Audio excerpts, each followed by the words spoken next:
several people very nicely let me know that they couldn't make it today because life, hashtag life, right? We all have other stuff going on. So, but it was nice to know because at least that way I knew they were aware, but they just couldn't make it today. And so, hi to everybody watching the recording, which will be several people this week. We have two really meaty topics that we're going to go through today.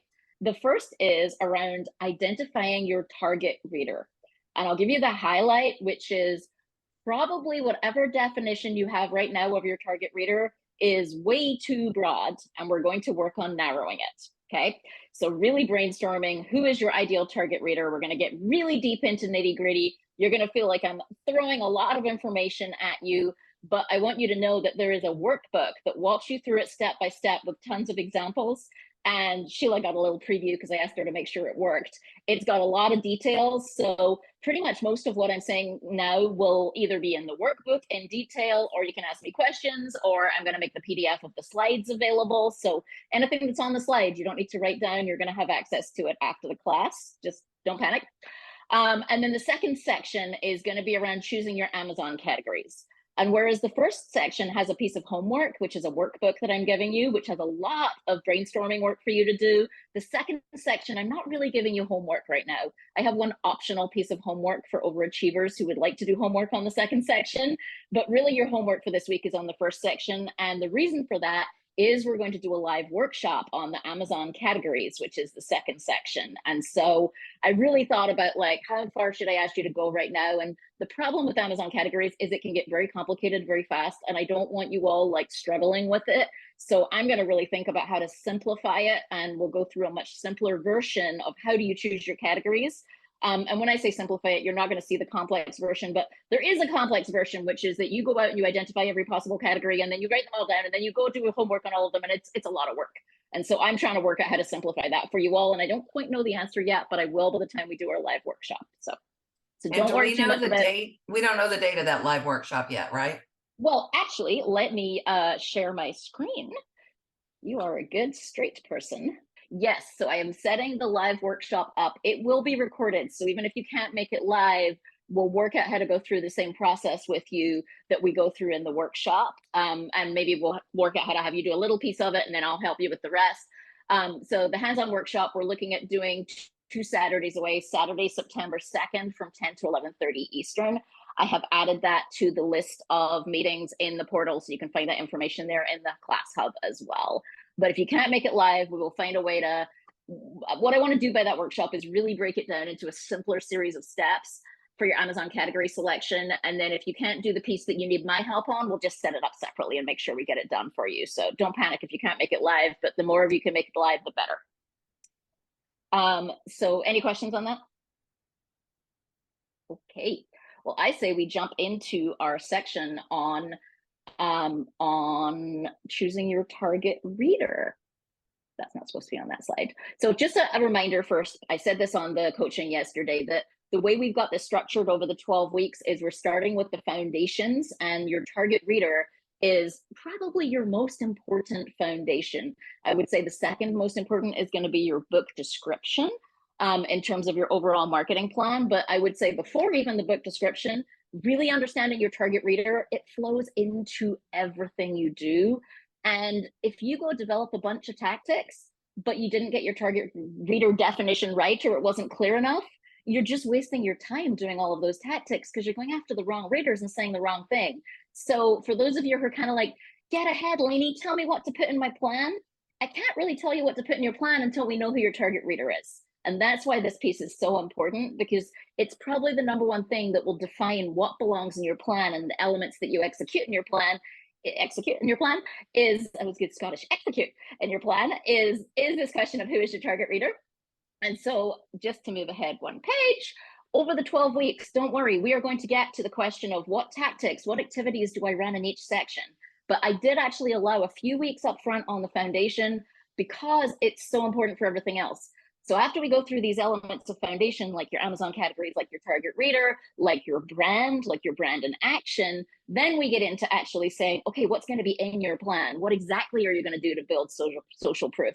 What exactly are you going to do for awareness? What exactly are you going to do for reasons to act? So don't worry that we are getting to the specifics of the actions that will be in your plan, but it's kind of deliberate that I laid it out that way, that we're spending some time on the foundational elements first. And I think you need this because without this, the rest of it won't work. Does that make sense? Okay. Okay, and here's a little research to back up what I just said, which is a really interesting study by Written Word Media. Now, I'll put a little proviso that Written Word Media is a company that offers promotional newsletters. It offers you as an author the chance to buy a spot in their promotional newsletter. So they have one, you might have heard of some of their brands, like Early Bird Books, I think is one of their brands. They've got different brands, which are promotional newsletters that they do to readers with a big database of readers that get this email, and they promote discounted cost books. Okay. So a little bit of the research is biased in that when they go out and they ask a survey question, they're asking it of a universe of readers who already are on a newsletter to get discounted books. Okay. So I just tell you that as a proviso that your target, your sample size is a tiny bit biased here, but it's really, really interesting information, because what they found, they did this survey to their thousands of people on their newsletter, and what they found when they asked them, how do you pick what you're going to read next? How do you pick which book you're going to read next? And the number one thing was the book description. So just to emphasize the importance of that book blurb, that is the number one thing a reader looks at. It's completely consistent with other research that I've seen from other places. There's a study from Fussy Librarian that totally backs that up. What's missing off this page, though, is genre. Okay, this all assumes that they're looking at a book in their genre to start with. Okay, and also you could say they're going to use the blurb, the description, to rule out a book that's not in their genre. But I don't think they asked genre. It's not that they asked genre and it was further down the list. I think the survey was just set up in this particular case not to include genre. But if you look at, like, Fussy Librarian did a similar type of study, and genre came up in the top 3. So I would argue that genre should be on this page. It's just that they didn't ask the question. But description, author. Now you might go, author, that's weird, but think about it. When you've read an author's book and you've loved that author, and you see that author has another book coming out, you're going to buy it because of the author, right? I mean, it may not even matter what the blurb says. You may not even read the blurb if it's an author that you love to death, that you're buying every book from that author. So think of it from that lens of, like, it's a little less true when you're a debut that's going to be the reason people buy your book. But in general, readers buy books because of authors, because they got to know the author, because they like the author, because they read multiple books from that author. Book cover tells you the importance of that book cover.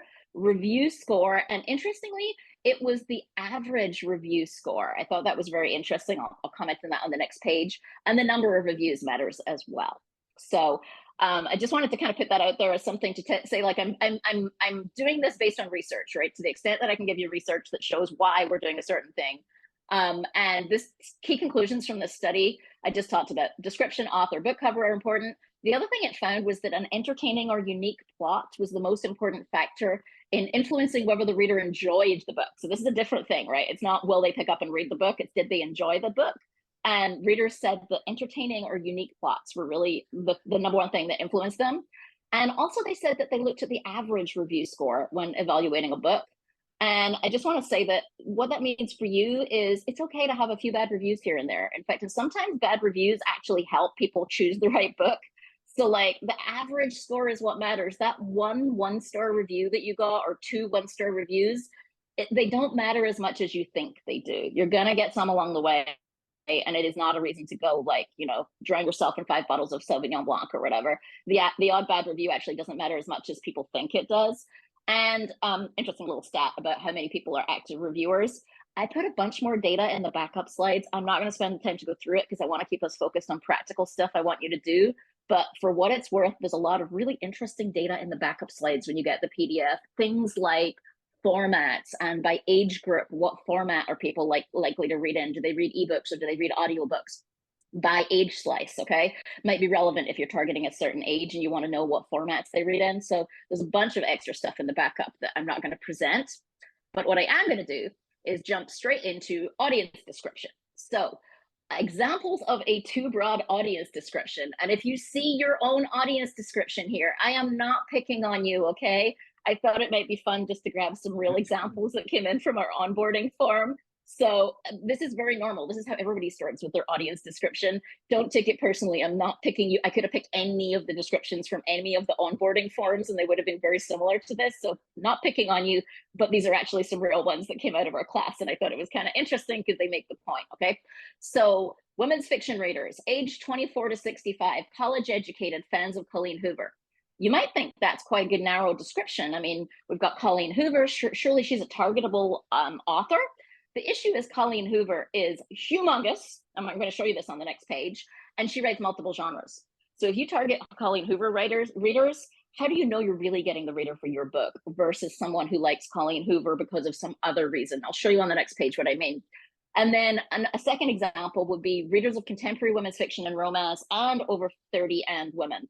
And what I did to try and show you why this is too broad, I actually went into Facebook ads. So within Facebook advertising, you can choose an audience. So you can say, I want women of a certain age, I want US only, I want this particular interest. And so I actually went in just to show you, if you started with those definitions, what that audience actually looks like.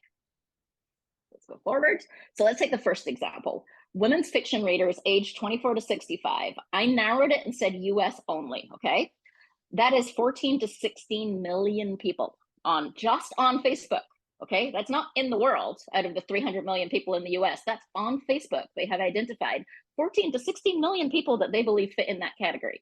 You cannot target 14 million people unless your budget is crazyville, right? You don't want to target that many people. It would cost you a fortune and you'd be very ineffective. And then even if you narrow it to say, and they buy in the Amazon Kindle store, you're still talking about 4 to 5 million people in that universe.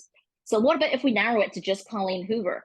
You're still looking at 2 million people, still too big, okay? What about if we narrow it to Liane Moriarty? You're still looking at 1.5 million people. What about if we put an interest in there, like they're interested in adopting? That's the thing that Facebook has as one of their interests. Now we've got it down to a more manageable size. That should say 188K, not 188, I missed the K there. Now you've got it to a much more manageable size, 180,000 people in the US to 220,000 people. And as an example, if you were going to run a Facebook ad, you could target that audience. You can't target an audience of 5 million people on Facebook effectively because it's just too big. And so that gives you a sense of like, once you start adding interests in addition to just some basic demographics, you get to a much more interesting targetable audience. And here's the second example. If you were looking at women's fiction and romance, which makes it very broad because you're actually putting 2 reader categories in there. And then you said over 30, and then you said Kristen Hanna, you're still 2 to 2.5 million people. So that still is not narrow enough as an audience definition to go with. And then I said, okay, what if they were interested in baking? And that still wasn't narrow enough. That still gave me 1.5 million people. So like, okay, that's interesting. And if you want me to try and do this for any of your audience definitions, like to get specific on Facebook ads and pull it for you, I can. I'm happy to do that. So the key takeaway is the most common issue with target reader profiles is they are too broad. They are not targetable and they don't enable the reader to self-identify, which is what you want. You want when someone reads your book description or they read your marketing for them to go, that's me, I love that, I love this book, okay? So you're looking for someone to have the, that's me, that's what I love reaction. And you can't do that if you're doing all women over 45 who like Colleen Hoover. You know, no one's gonna say that's me, they're gonna say that's me and 5 million other people. So let's talk about what a good reader profile looks like. The ideal target reader description is emotional. And we're going to talk in more detail about each of these, okay? Emotional, let's think about this. What do I mean? If your book is a tearjerker, I want you to say it's a tearjerker. You don't have to use that exact word, but you want the reader to go, I love tearjerkers. Yeah, a tearjerker, right? That's what I mean by emotional. I love uplifting books. I love happy ending romances that make you feel all gooey inside. So that's what I mean by emotional. It describes the emotions the reader is going to get out of your book, okay? Specific.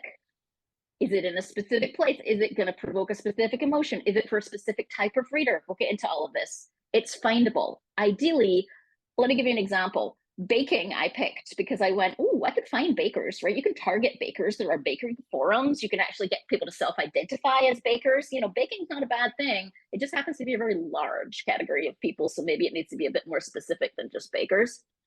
And here's the biggest point. You don't want to target just any reader. You are looking for readers who will love and adore your book, especially in the early days when you launch it. Most books become big because of word of mouth, still true. And so what you want is not someone who might like your book. And this is where people go wrong. They're like, well, lots of people might like my book, you know, like this person and that person and that person, they might all like my book. I don't want that in your target reader profile. In your target reader profile, I want the people who are going to go gaga for your book. They're going to love it. Not like, love. Because those are your fans, right? Now you've got raving fans who are going to talk about it. And don't worry about excluding people, because what happens if you find the people who really love it, they talk to other people and it gets broader and broader. And maybe once your book is out, you need 2 or 3 target profiles because you've discovered there's more than one reader that's a fit for your book. But right now, let's try and get to one where someone is just going to adore that book you're bringing to the world, as opposed to a really big group of people who kind of might sort of like it. Okay, so let me stop there and see if you have questions before I keep going here. I have a question. So do you do a separate target reader profile for each book? Yeah, definitely. Yeah, yeah. I mean, you might decide that there's some commonalities over your books, right? And especially if you have a series, I hope it's the same target reader for the series about each of the books. But you might decide, you know, your author brand is that you particularly are targeting a certain area, and that's a certain type of target reader. But yes, I think it's by book. Like my first book is going to be different to my second book. I think the target reader profile for my second book is younger and has a different demographic and likes a different set of things than my first book. Now, whether that was smart for me to write to a different target audience is a different question, but it definitely has a different target audience. Good question. Shall I keep going? To finding platform. You know, when I think about that ideal target reader, it's trying to find the things, you know, you think about what to post every single day, and it always has to lead back to, would you like to purchase my book? In some way, shape, or form that's not spammy and horrible. Ooh, we're going to talk about this. We're going to talk about this. Okay, I love that you said the word spammy. It's great. You're all great straight people today for me. It might even be the next slide after this. So there's a workbook. I will give you the link. I don't want you off skimming through the workbook right now, because then you're going to stop listening. So I'm going to give you the link to the workbook. I'll put it in the chat before we're done. Think of this as a brainstorming tool. I'm asking you a lot of questions in the workbook to help you narrow that definition of target audience. But if you don't know, just skip the question. Don't like spend 30 minutes agonizing over any of the questions.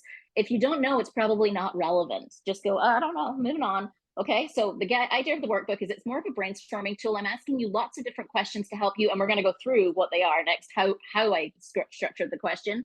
When you get done, share your result in the Facebook group for feedback, because I think others in the group may have ideas for you once you get your target market done. The way that the workbook works is it's got a whole bunch of questions to help you think about it.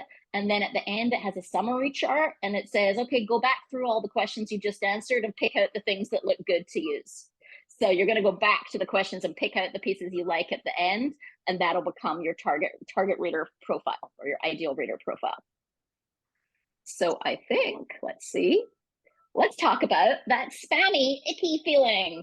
Cass, you just said this, right? Like, it's like, I have to always lead people back to buy my book. Okay, I want to give you a different way to think about this. Let's acknowledge first, you brought it up, that selling your book can feel icky and spammy and awkward, and I feel it all the time. I hate it. I just, it makes me, okay? I want you to change your mindset. Your goal is to match the right readers with a book that they will love and adore. Your goal is also to help the wrong readers not pick your book. And when you see it from that way, and the reason I say that, okay, let me explain the thinking there. Wrong readers is negative reviews, okay? So if you get the wrong reader, so someone who really loves tearjerkers, and they pick up your book, and it's a happy, happy book, and that person is going to write a review saying, I don't really like this kind of book. I didn't really enjoy it. Nothing to do with your book and how good it is. It's to do with the wrong reader. So the number one way we get bad reviews is we get the wrong reader, or we misset an expectation of what the reader is going to get out of our book. They think they're getting one thing and they get something else.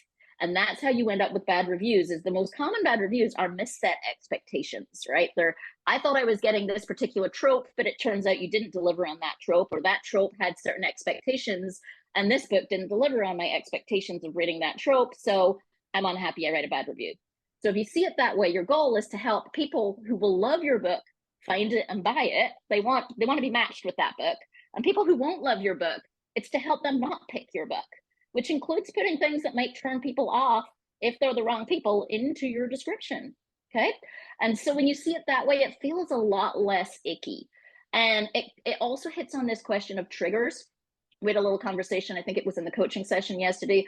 I'm reading Kathy Seacrest's first book right now, and it deals with some really heavy topics around domestic abuse. And in that scenario, she asked the question, should I be putting a trigger warning in the book description? And I said, I don't think you need to call it a trigger warning, but I do think you should use the term domestic abuse in the book description, because people who don't want to read a book about domestic abuse, if they pick your book without knowing that, are going to be your unhappy people. And anyone who is fine with reading a book about domestic abuse, it's not going to put them off, right? In fact, it might attract them to the book because that's why they're interested in it. So I think if you have something that is potentially going to turn off readers, it probably belongs in the book description, and it doesn't have to be couched as this is a trigger warning. But the point is, you want to get rid of those people who are going to hate the book, or who are going to dislike it, or who are going to just be average meh about it. You want the people who are going to adore it, and that means that's kind of your goal, okay? And so I think a lot of that icky feeling is this sense that we're pushing people to do something that may not be for them. If you just view it as, my goal is to help match the right people and unmatch the wrong people, I'm a matchmaker more than I am I'm going to push you to do something. Just a thought that I think helps me. And I'll give you an example with this class. Did any of you get the hard sell from me to join this class? Did any of you get any sell from me to join this class? Okay, so it's a really good example. I had a number of conversations with people about this class, like face-to-face, over messaging, voice conversations. And most of the time, what I was doing in those was convincing people the class wasn't for them, because I could tell that that person didn't fit my target profile of who I needed and wanted in the class, but I wanted to give them a verbal conversation about why that was. And so it's interesting, the people who fit the class, like they saw the description, they read it, you all saw the description, you read it, you went to the link and you signed up. Okay, so the people who were a fit, they self-identified. The people who weren't a fit, I actually had to give them some help to get them to unself-identify. But my point is, I didn't feel icky. I didn't have that sensation of I'm selling somebody. I would just put out the information that said, here's who's a fit for this. And you all self-selected as, oh yeah, that's me. That would help me. So I don't know if that helps to give you an example of, I didn't feel icky selling this class because I helped people self-select in who were the right people for the class. Okay, key takeaway. In the early days, you want to attract the right readers who are going to love and adore your book. So let's create a reader profile. How do we do it? How do we actually create that target reader profile? So there are several elements I'm going to take you through. I'm going to go through these one at a time, okay? So the first is, we're going to look at what positive feedback you have received so far. Beta readers, anyone who's touched and read your book. It includes anyone who's read the description and given you feedback based on the book blurb. Any feedback you got on the blurb helps as well, okay? Emotions, we're going to talk about that. The attributes of your target reader, and learning from marketing comps. And this actually is where quite a bit of the homework comes in. This is the hard piece, is actually marketing comps. Okay, positive feedback. Let's think about, and again, this is a good example of, like, if you get to this question and you have nothing, skip the question. If you got nothing, skip it, no big deal. But if you do have positive feedback, which you might, because you've probably had beta readers. Who's had beta readers? I'm guessing some of you have had beta readers so far, yeah. So if you've had beta readers and they said what they liked about the book, go back and find those emails. What did they say they wanted, liked? What did they tell you? What do you remember? If you can use their words, even better. Don't paraphrase. In all of this exercise, don't paraphrase unless you have to, okay? Use the actual words people used. So if you have any positive feedback, think writing style. And in the workbook, I give you lots of examples, okay? So if someone said it's fast-paced, it was an emotional read, it was lighthearted, I loved the Southern setting, it kept me guessing, it had an unexpected ending, it made me cry, it was funny, it made me laugh, it was escapist, making them all up, okay? Any of these things that someone said about your book. Especially also if they mentioned setting or characters, that's relevant, right? People who like certain settings or characters. And also potential readers, if you have a description out and you've been sharing it with people and you've been getting feedback from people that say, oh, I'd like to read that book, other than I'd like to read it because I love you, Sheila, like, was there anyone saying I'd like to read it because I like books like that, right? And what was the that involved when someone said they wanted to read it? This isn't going to be the biggest piece of your feedback, but I think it's the easiest one to start with because it's probably top of mind for you if anyone said anything nice so far.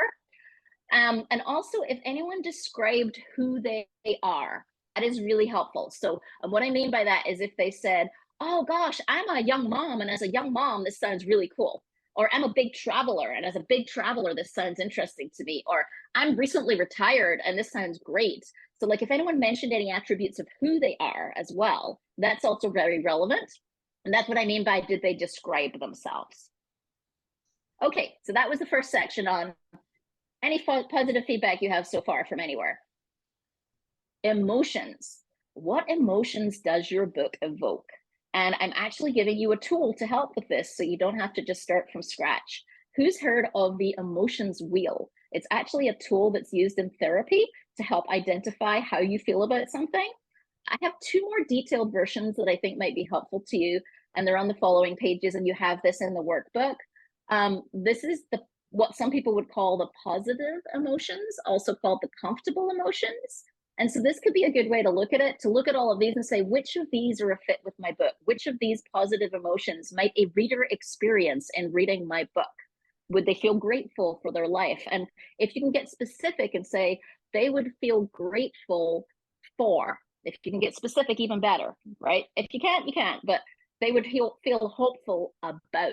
So not just, I think the reader will feel hopeful after they read the book. I think they will feel hopeful about surviving divorce, as an example, right? The specific topic. So ideally, if you can identify the emotions, both positive and negative emotions that your book brings up, and you're going, Lainey, why would I want to identify negative emotions? Well, a tearjerker is a negative emotion, right? Feeling sad and crying is a negative emotion. It's not a bad thing if your book evokes a negative emotion.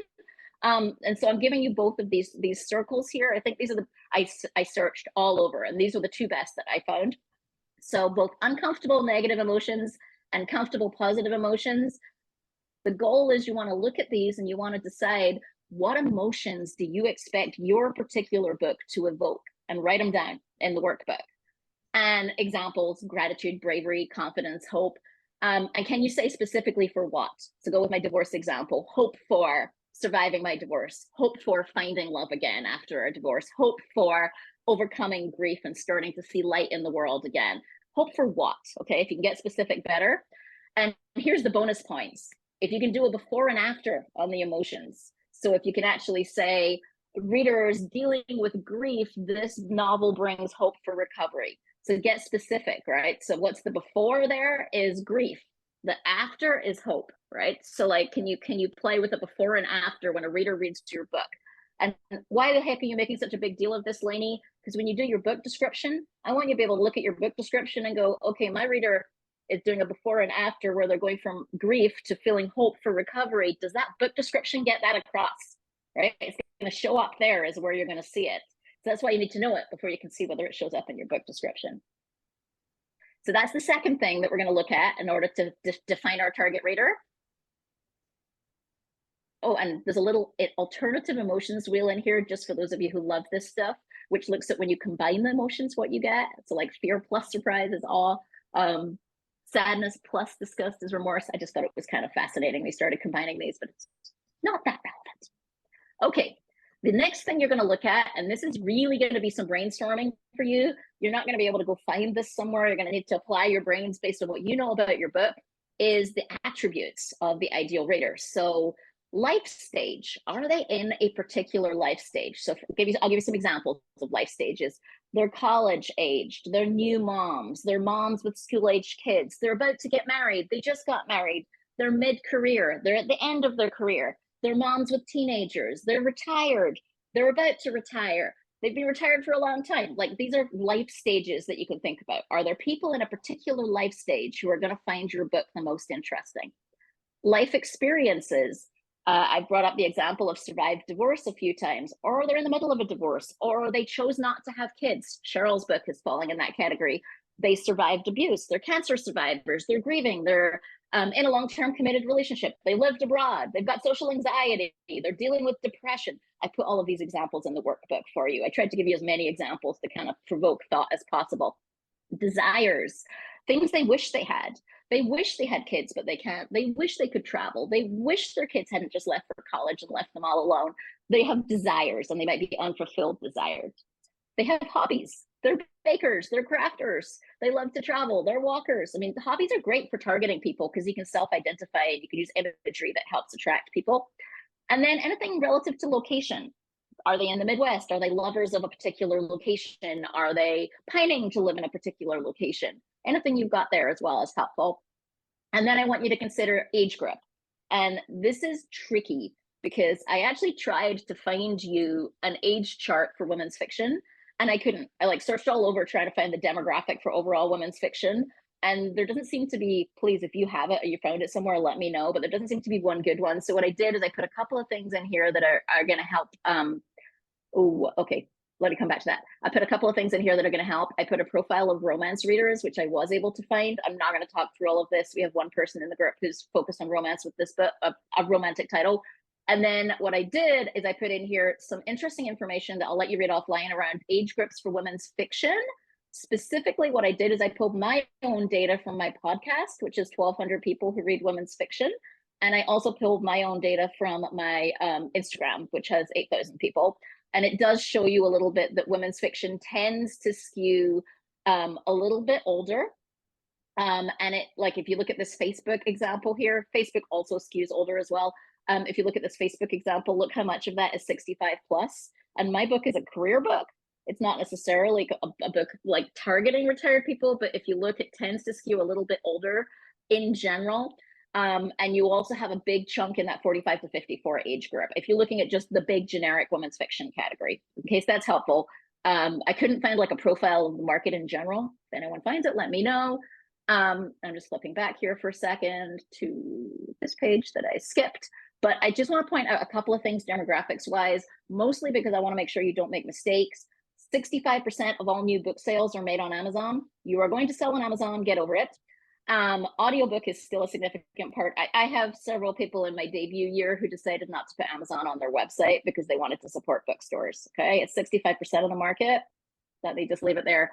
You can see the way formats break down. Ebooks matter. Don't discount ebooks, but print books also still matter and outsell ebooks. So you're probably going to be in a scenario where you don't want to pick one or the other. And ebook readers are the most voracious readers, and that tends to go across genres, but it's especially true for romance. But it's true across genres. And women account for 80% of all fiction sales. So when you say that you're going to have a target market where you narrow it to women, you're not narrowing the target market at all. That's 80% of readers, or 80% of books sold. Okay.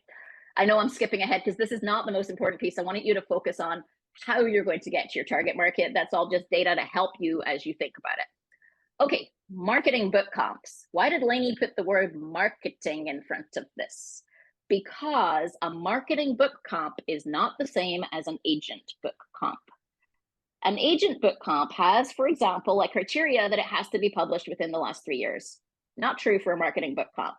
What you want is a book that is still selling today. I don't care if it was published 10 years ago, if it's still selling lots of copies today.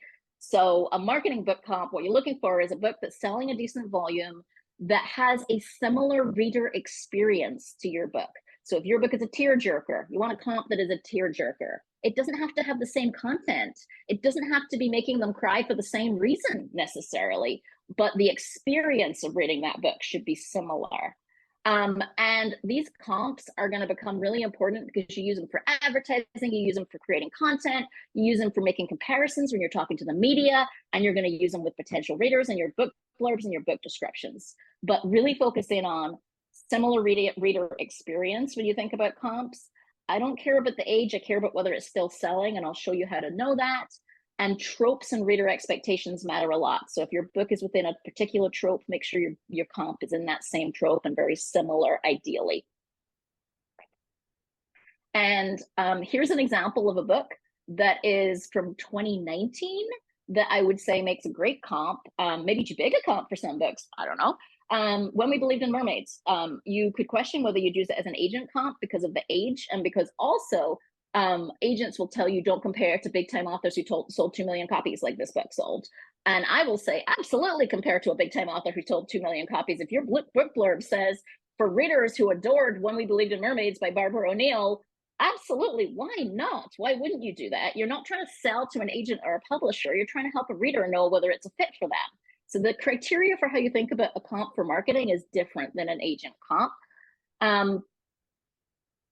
And I have on the next few pages a whole bunch of ideas on how to find comps that you can find in the slides. I'm not going to present them because I think it's too much detail. And some of you may already know your comps, but at a high level, you can use Amazon. There's different ways to look within Amazon that I outline here. You can use Google. You can use other sites that might be helpful, like BookBub or a Goodreads list, and I give you links to how to use each of these. You can use some really fun new tools. I have links on the slides to all of these. If you like doing weird new stuff, there's an app called Ask AI where you can actually ask it a question. It will come back and give you some potential comps. Results not guaranteed. Sometimes it gives you great ideas and sometimes it gives you garbage, but it's an interesting way to just generate new ideas if you're getting stuck. Literaturemap.com is another really interesting one. What that is, I have an example here, is you put in an author and it shows you all the other adjacent authors. It really only works with big authors. You're not going to find small authors there. But again, brainstorming tools, if you don't know who your comps are, these can be interesting ways to help you.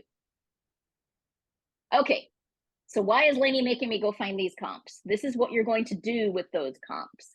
You are going to go read the great reviews on those comp titles. And you are going to write down why people liked that book. And I mean, write their very words down. What words did they use to describe why they loved it? And you're going to write down anything they said about the emotions, anything they said about themselves. I'm a new mom and I loved this book. As a new mom, it talked to me. You know, look for the word as a.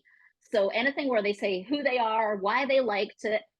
If you can face it, read the negative reviews too. Not on your book. We're going to have a conversation about that later. But on these comp titles, read the negative reviews and note down who didn't like it and why didn't they like it? What was it about that book that they didn't like? Because that's also going to help you. But most importantly, use the words as you find them. Use the actual words people are using and think of things like plot, story, character, style, emotion, all of that. But that's why you're finding these comps. And I gave you lots of ideas on how to find them, but they're marketing comps. They ultimately may become things comp titles that you use to get readers to find your book. You might end up doing advertising against these comp titles, for example. So these are really important, but for now, what you're going to focus on is the reviews. If you want, while you're looking at the reviews, read their book blurb and see what words they used, what emotions they used, what did they say in their book blurb as well. You might find some interesting things there, especially if it's a big time author who's done this for a while. Their book blurb is probably pretty thoughtful. So if they're like a Lake Union author, they're really good at this. Their book blurbs are ace. They know exactly what they're doing. They got all the emotion words in there deliberately.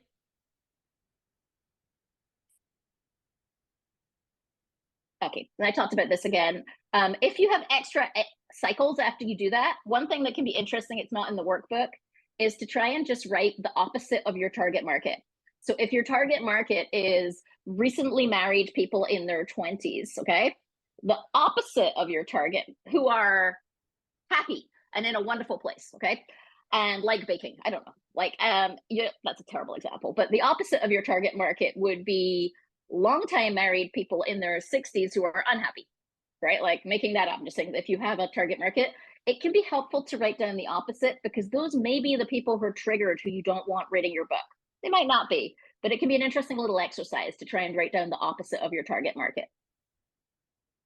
Okay, so to summarize, target market, because we're going to go on to Amazon categories next. You are going to fill in your target reader workbook, which will take you, I estimate, 1 to 3 hours. So this is a big, chunky, meaty piece of homework, deliberately, because I think this is such an important piece of your plan. And I'm asking you to share the end result in the Facebook community when you're done. So let me stop there and go, a lot of stuff, but I tried to put in a lot of resources for you that you can use as you're using the workbook. You don't have to use them all. If you already have comps and you know them, you don't need to go through all the pages on ideas of ways to find comps, for example. But any questions at this point?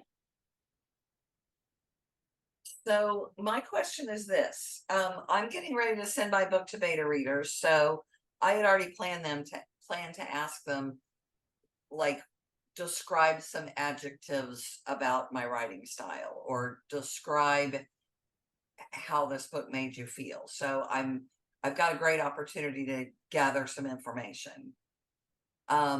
Great. I can also look at my previously published book, which granted was a romance, and I'm now writing women's fiction, but my writing style probably hasn't changed, you know, my romance really straddled the line with women's fiction too.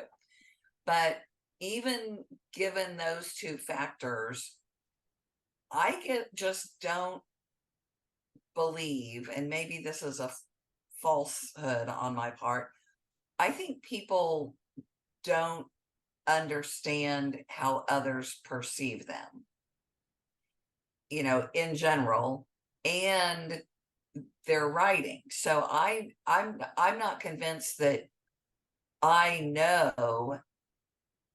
I may think I write emotional fiction and maybe I don't, or I may think I write funny stuff and maybe I don't. And so how do you Okay, gain that confidence? Can I defer that one to coaching? Because I think it's going to Yeah. be a bigger question than we can answer in a few minutes during the lesson. And I think it's a good one. I don't want to think about it some more as well. Okay. Yes. Yeah. What if you don't know? What if you're unaware of your own book? That's like a really good, Right. interesting question. Yeah. Yeah. Can I defer it? Let's bring that in. Can you put it on the coaching form? I know you had to do that. Know how to do that. Can you fling it in there so I have it as a record and I don't forget it? That would help. Yes. Okay. I'm not blowing you off. I think it's a great question. Like, what if you don't know? But I think most of us are going to be able to fill in the workbook and guesstimate, like guess at it. Like if you don't know all the answers, and I think that's where getting some review on it from the rest of the group could also help as well. But let's put it in the coaching, and I'll have a more of a think about it as well. Okay. But I'm glad you're asking. That's perfect that you're asking your beta readers. That will give you so much great feedback.